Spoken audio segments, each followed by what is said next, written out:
अब ये घटना काफी समझने की कथा तो साधारण रीति से कह देती है कि माँ पार्वती अपने धाम की ओर पहुंची और सोचती अब शिव को पाने के लिए क्या किया जाए। शिव जी को पाने के लिए बाहर की कामनाएं नहीं चाहिए, आसक्तियां नहीं चाहिए, इच्छाएं नहीं चाहिए।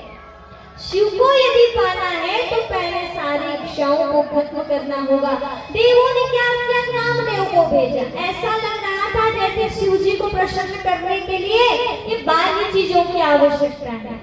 यहाँ साक्षात हमें समझ में आता है कि परमात्मा शिव को यदि प्रसन्न करना है तो ये सब चीजों की जरूरत नहीं है, देह की आवश्यकता नहीं है, इस आकर्षण की जरूरत नहीं है। शिव का बनने के लिए, शिव को पाने के लिए अपनी अवस्था को शिव जैसे बनाना होगा, शिव जैसे बनाना होगा। त्यागी, तपस्वी, वैरागी। फिर माँ पार्वती को समझ में आया और माँ पार्वती निकल गई। कहाँ?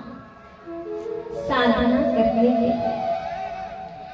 देखा, यदि मुझे शिव को पाना है तो फिर गुरु ने कहा कि शिव को पाने के लिए तुम्हें शिव जैसा बनना होगा, तभी तुम उनसे अपनी भेंट कर पाओगे।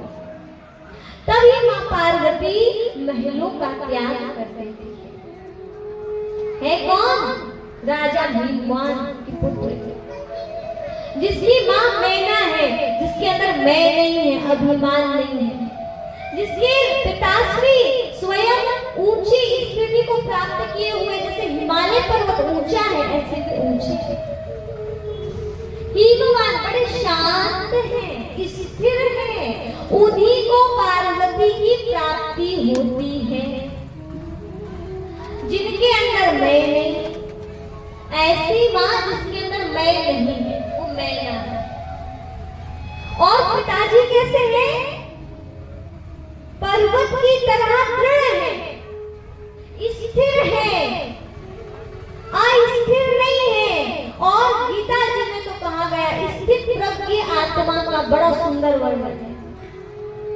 सबसे उच्च अवस्था वही है जब मनुष्य का मन हमेशा हर स्थिति में, हर परिस्थिति में शांत रहे, स्थिर रहे। जिसका मन शांत है, जिसकी बुद्धि स्थिर है, वही उच्चता को प्राप्त करता है, वही हिमालय राज कहलाता है। हिमालय पर्वत के माध्यम से राजा हिमालय को, हिमाचल को समझाया गया है, प्रतीक रखकर आत्मिक और गहराई की बात शिव महापुराण में बताई गई है। माँ पद्मा सती तो राजा दक्ष को भी मिल गई थी,